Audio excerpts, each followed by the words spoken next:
That's my company, Investigating Software. My talk, Practicing Test Architecture. I'm going to be talking about, my laptop's gone to sleep. Oh, that's going to be fun. We're talking about how, sorry, I've lost on my screen here, how you focus your testing approach. Rather than talking about infrastructure or agile methodology, I'm thinking about how you focus your testing to bring out more information. So essentially you find more bugs earlier. Now I've got a quick question before I do much more of this. Who here considers himself a tester? Few? Who considers themselves a programmer or developer? Who considers themselves sort of a bit of both and maybe a bit of DevOps and something else as well? Yeah. Okay. And who didn't put their hand up at all? Quite a few there. Cool. Yeah, recruitment consultants can't put their hands up. Yeah. Okay, that's cool. So yeah, I'm a self-employed consultant. I'm currently working with BP. I've worked with a few other big companies and startups in the past. There's my blog, there's my Twitter. Recently, I've been working with more bigger companies like BP and Sky before that. As a kind of test lead and now test architect, basically allowing them to kind of integrate test automation into their continuous integration process, but not completely kind of head first into test automation, trying to make sure that they're still doing exploratory testing, still finding bugs early on, and not neglecting those issues by just being blinkered in one approach. And it seems to be there's a bit of a gap for that, actually. There's a lot of people that are all or nothing, all exploratory, i.e. non-automation, or all scripted automation and nothing in between. Okay. Okay, so why did I say the word practicing? Basically, testing isn't a solved problem. We all make mistakes every day as testers and developers. We're constantly improving like doctors are, like medical clinicians. It's not a solved problem. We need to practice it every day. We're performing it in front of people. We're doing it for a purpose. We're pretty much not, hopefully, following a religion. We haven't got the agile Bible there and we're reading it religiously and don't care about reality. I'm reading the damn Bible. We take into account real worlds, what our company's limitations are, regulation, the time involved. Do we have to release daily, hourly, every sprint? We have to take those into account. It's not a textbook that we can follow. And hopefully we're not evil. Hopefully we're actually doing it for good purpose. We're helping our companies. I've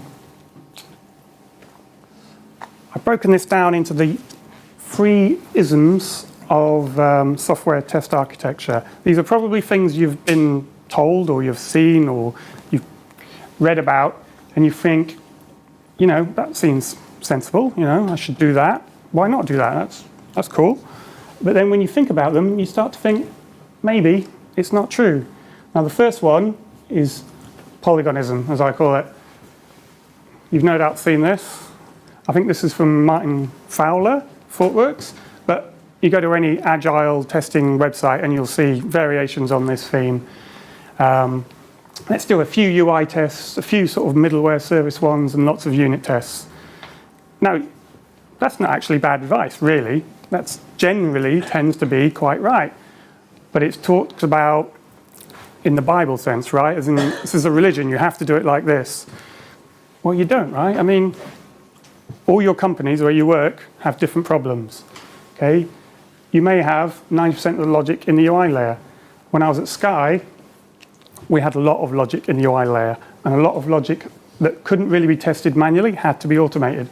So a lot of my work there was incorporating appropriate test automation direct into the UI of their set-top box apps, or some of their apps.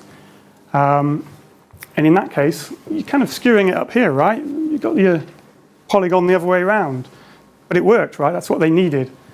If someone gives you some code, a third party, I think you mentioned earlier, and you don't trust them, basically. They don't have a good track record, but you have to use them. Well, you'd focus your tests there. You'd get a team on that. You have some automation on that. You don't follow the Bible. You use what reality calls. Some companies have strange requirements, like they can be down, but if there's a message missing or they don't have an advert on the page, that's catastrophic. Years and years ago, I worked for a startup called lastminute.com. Anyone heard of that? Yeah? And it was a pre-IPO, and they had huge numbers of visitors to the site, but not many people were actually buying stuff because it's still a new thing. It was like 1999. They all wanted to come and see what it was, find a holiday, and a lot of the holidays would actually be booked over the phone. So you do your search, narrow down your criteria, and then there'd be a phone number. So DB outages happened all the time, and they weren't good, but they were much more concerned about whether the actual flat text of the website was there, whether it was easy to read, could be read in all the browsers, people could get to the phone number and call up and book their holiday. The same thing with compliance. You only have to look at things like PPP. If you don't have your appropriate option saying that you may not need this insurance, you could be liable for hundreds of millions down the road when someone says, oh, they didn't say I didn't have to have the insurance. And this one here. If you don't know where the bugs are, how do you know this is the right shape? Okay? Truth is, no one knows where the bugs are. You don't until you're testing. That's why you're testing, right? You might want to test a bit of everything. Test, the risk areas that you know about, and then focus your testing there, and then think, oh, actually, yeah, I need to put a lot of stuff in the API layer. UI is too brittle. I don't have a good interface there. So risks, like I just mentioned, focus on your risks. The sensory homunculus, it's not easy to say. This is a model of the human body where they've enlarged areas that have the most nerve endings. So you may have noticed your hands are very sensitive, face, mouth, eyes. I think this is the child-friendly version. Your testing needs to be like that, right? Again, like I say, not uniform. You want to have the most tests in the riskier areas, in the areas that you know are going to be broken. Also, you're beholden to a product owner or a third-party company. They may have particular concerns about something. You need to speak to your customer, find out what their perceived risks. It may be that this thing isn't actually that risky. But if they're saying, oh, we really don't trust this thing, widget X, that's dangerous. Put some extra risk assessment there, put some more testing there, and you'll reassure your customer, okay? It's not maybe the best reason from a kind of test point of view, but if it makes your customer happy and they feel confident that, yeah, actually, it's well tested, we're going to give you that money, and that's what you want to do, right?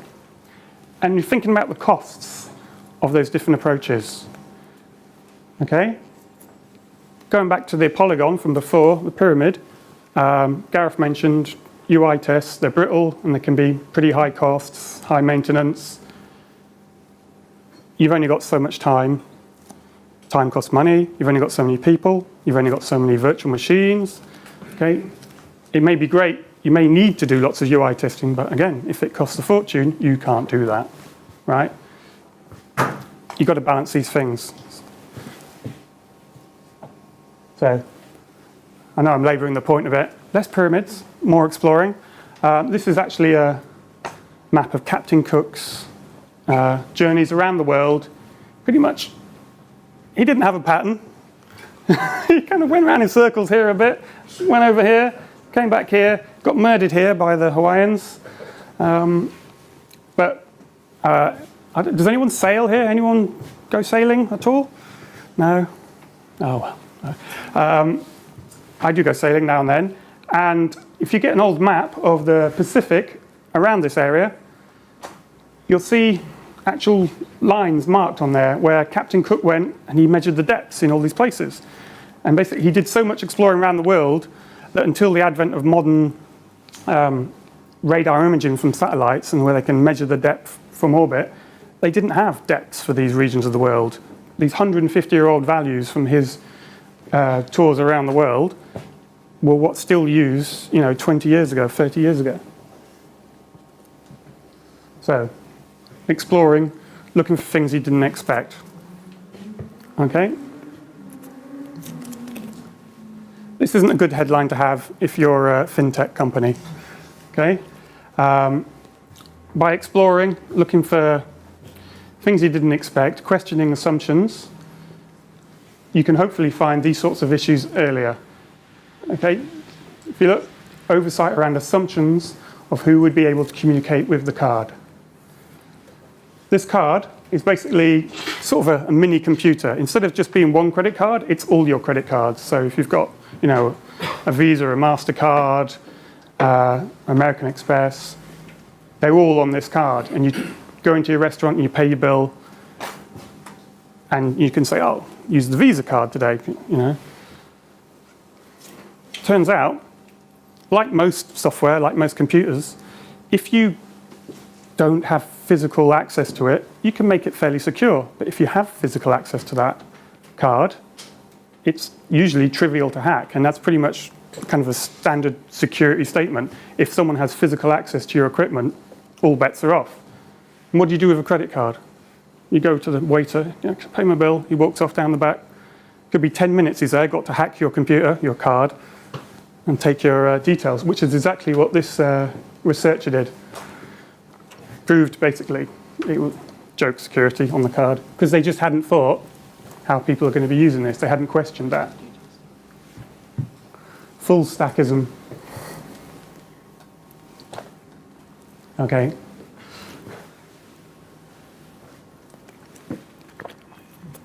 People use GUIs, machines use APIs. People are very good at examining user interfaces of apps. You only have to have, you know, any modern mobile phone, modern React website or React app, and you'll see they're beautiful, okay? Lots of fine features. Now you can do some of that testing automatically. You can say, have they gone through the purchase process? Check. But if you give that to an actual customer with just that, it could be completely unusable. It could be, you know, unable to find the buy button, for example. So that sort of stuff, generally more people-friendly, easier to test by people in detail. But API level, my current role at BP, I'm doing pretty much full-time API automation and exploratory testing. You can do so much, okay? You can do a lot. You can build up a set of API calls that allow you to build a whole suite of tests, testing a whole system, and you can use those as well to write custom scripts to explore the data, find out, you know, edge cases. Basically, when you come to this level with people, adding an extra layer of software is generally a bad idea. When it comes to API level, building your own software to test the API adds. It gives you a greater benefit. So here's an example of the modern UI. Oh, good, it's animating. I was worried about that. I don't think the connection maybe isn't quite fast enough, but this slides beautifully to here. If you look at the background here, you can see it's semi-opaque. Okay, these icons here, when you see this fast, they gradually appear like this. Okay, this actually shrinks as well, this panel here. Now, all these features are things the product owner said, oh, this is what I want. And they've gone to their graphics designers and requested this feature. The way that little circle appears there when you click on it, that's what the product owner wants. That's what the customer, when they feel it, thinks, oh, this is a quality application. They don't know that, you know, the bank behind it's gone down or you've lost all your records. It looks beautiful. They think, wow, my new iPhone, it's amazing, and I've got this amazing app. Okay? It gives them the feel of quality. Like those, when the Japanese started building luxury cars back in the 70s and 80s, Lexus, for example, they went to Germany, they flew the engineers over to Germany and say, you know, we can build reliable cars. We built the most reliable cars in the world at the time, but nobody will buy our expensive cars. So they went to Germany and they spoke to the engineers, and the engineers were like, right, yeah, when you close the door, it's got a FUD. It can't just sort of click in place, okay? And when you sit in the seat, it's got to sit in a certain way. You've got to lean back, you know. You've got these middle-aged men like me that like to feel they're in a big car, you know. When you click a switch, you can't just, it's got to be like smooth, and there's got to be leather furnishings, and the whole approach gives the feeling of quality. And you couldn't, for example, automate that stuff in the real world, and it's very difficult to automate it automate the tests for it in software. Is that working? It's not. Anyway. But there are many situations, so I don't want to push you all away from UI automation. It is very useful. I have done a lot of that as well, and it can really, really save you sometimes. Analytics, for example, if you're a startup company, you might really not be able to have that many customers. You may not have the marketing capability, but you want to check the customers you do have, what are they doing? Okay, did they actually click on buy, or did they just click on one of the adverts and go somewhere else?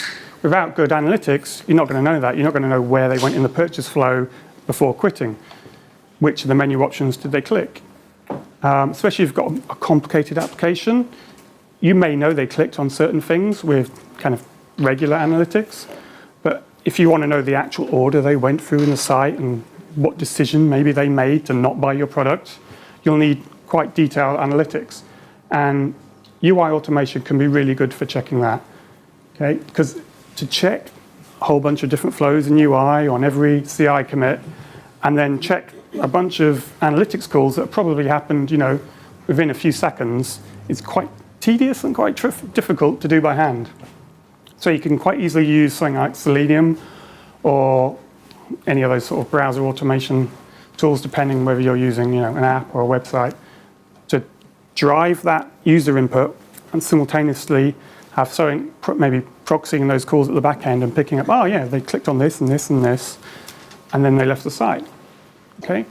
One of my customers essentially has taken a spreadsheet of detailed, geophysical data, and they're putting it online. There's hundreds and hundreds of fields of this data. You can't manually check all those things. So if we're not looking at the beautiful interface, we're just thinking, did the data actually go in? Did it stay in the database and then come back out next time they went there? Again, UI automation to make sure it went through all the levels of the app to the database and back out again. That's what you want to use. And simple, just CI checks. Did it actually, allow them to make a purchase on every commit? You want to know that, right? You want to have the red flag when it's just not good enough to continue. One common problem. Who's ever faced this when they've been told, oh, we've got to automate this. Can we access the API?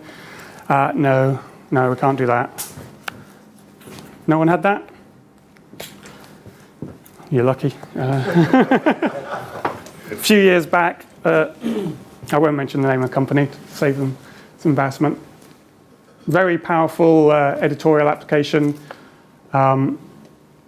Great user interface, but there's a very complicated API underneath. And the web-based user interface was actually an app, really. It wasn't really a web page. Was so enmeshed with the back end. There weren't clear separated API calls. It wasn't really RESTful. Bits of code might be sent back mixed up with HTML, and it's horrible. It's horrible. It kind of resembled this. And one of the reasons why, we've got these hundreds and hundreds of UI tests. Why is there such a problem? Why are they so flaky? Well, you haven't separated out the stuff you can do from the UI and the stuff you can do in the API layer. And they were like, yeah, well, we can't. That's just not the way app is. Well, that's your first bug in that situation. Your app isn't architected correctly in a way that makes it testable. Essentially, testability is one of the features you have to build into your application so that you can test it to find other bugs. It's a sort of a virtuous circle, if you get it the right way around. Allows you to check for that. Randomism. This is the third, I think, ism, and final. Okay.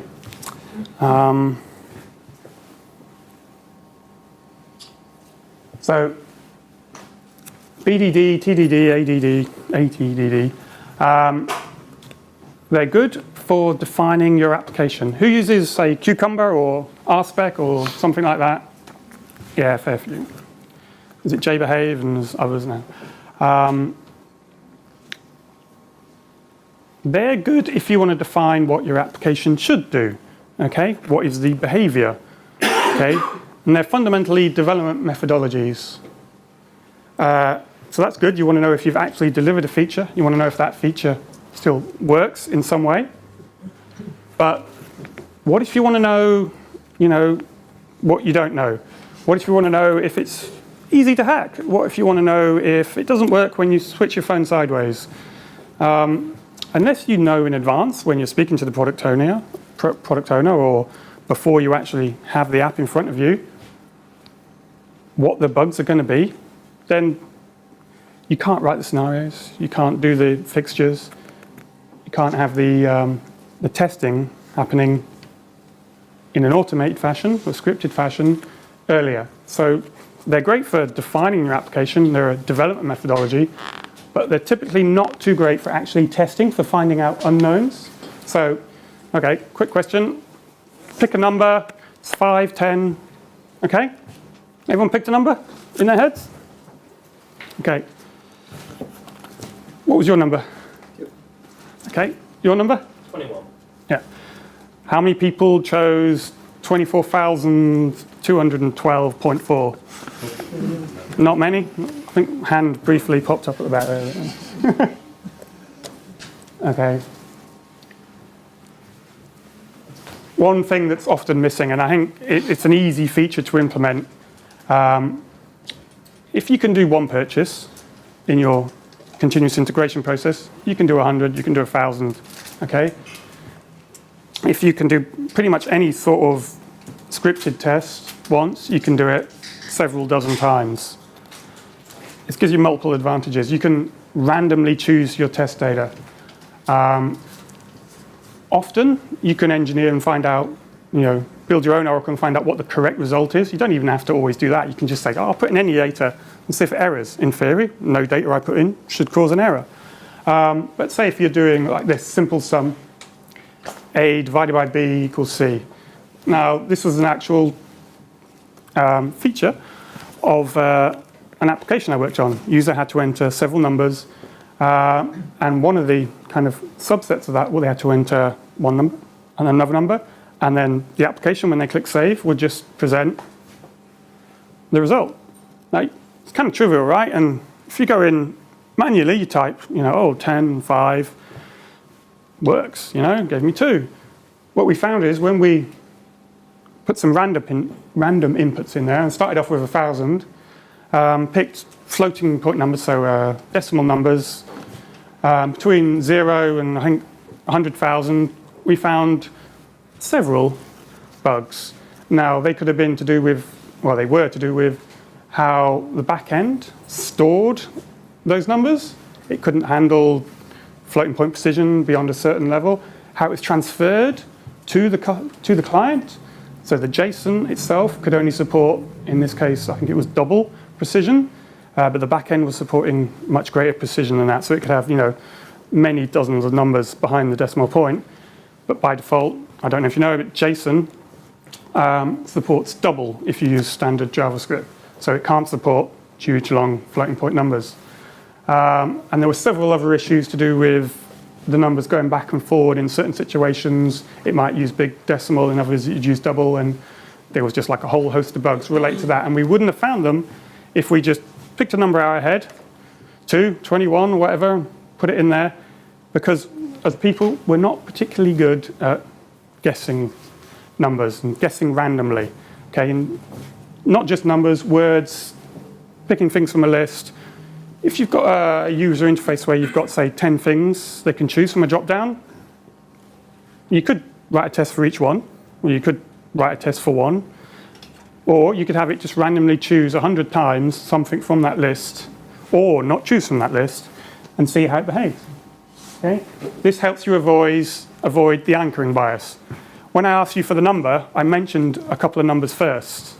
Okay?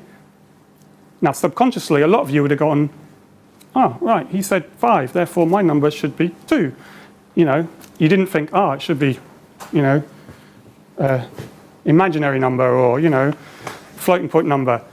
You subconsciously were anchored to the numbers I said. And so your guesses, your own numbers, tended to be around that area.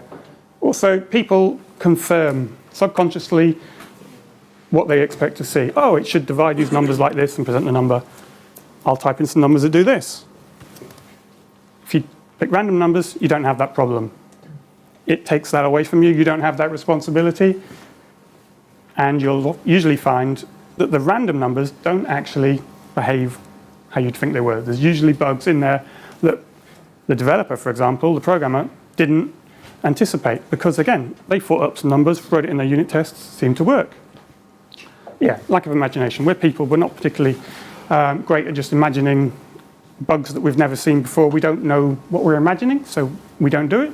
So if you get the computer to do it for you, it's often a lot easier. As you may have been noticing,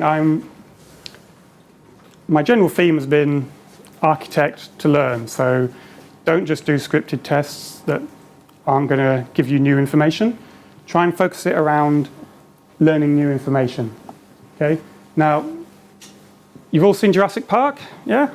The movie? The original Jurassic Park book by Michael Crichton had a great software bug in it.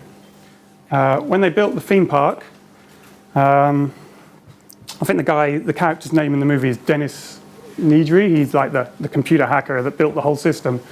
And he had a check, okay? And the check counted how many dinosaurs there were in each pen. And one day the guy goes in there and says, we think there's, dinosaurs escaped, and he looks on the screen and it goes, beep, beep, beep, beep, old style computer screen, and it's like, nope, look, green tick next to all the pens, all the dinosaurs there. There's 10 in this one, there's 5 velociraptors here, all in their pens. It turns out there was a bug in the code, or at least they didn't realize it was a bug. What it was doing, it was counting up until the amount it expected to be there. So they typed in, there's 5 velociraptors in there. So when it counted the dinosaurs, it got to 5 and went, tick. It didn't keep going and say, there's 6, there's 7, there's 8. There's more dinosaurs and they're out killing people and eating them. Okay, so make sure your tests are expansive. They're allowing you to find out more information and they're not just green ticks saying, yep, got 5 dinosaurs, continue, not a problem here. Now, a common counter-argument to this is, just ship it. I'll let you figure out what that stands for. It goes back to my earlier point. Often people say, we don't need this explode. We just need to know, it's got the stuff, it's got the buy button, ship it.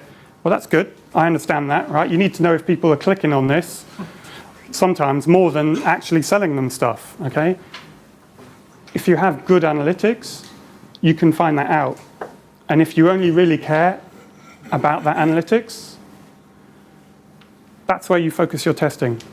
Maybe you don't care so much about all the other stuff, the compliance, the features. If you really care just finding out what users are actually doing, don't kind of waste your testers' time and your SDET's time scripting for the features. Focus a little more on finding out what your users actually did.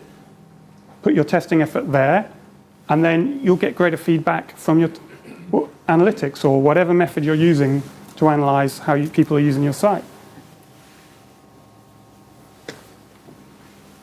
And to help you do this sort of exploratory test automation approach, your kind of architecture of your team should be geared towards building tools. Okay? So rather than the scripted test, like the dinosaur check, goes through checks this, yeah, green tick, green tick. Start building libraries that you can reuse in other scripts. So things like fixtures for Cucumber and stuff are actually useful in this sense because forces you to write kind of methods for particular test behaviors. But you can kind of think wider than that and think, well, could I reuse these in another tool? Okay, could I write a tool that just lets me, boom, populate the database with this stuff, populate the client with this, test these things, and I could put that into scripted tests that run in CI, or I could use it to write a custom script that go through and test a whole host of scenarios that I may have to manually review the results on, but I have the benefit of it being essentially 90% automated, and it just needs me or someone in my team to go in and find out the results and say, actually, they're probably okay, or actually, no, this is weird, something's wrong here, there's probably a bug, I can't tell first sight what it is, but I can investigate. That's it. Thank you.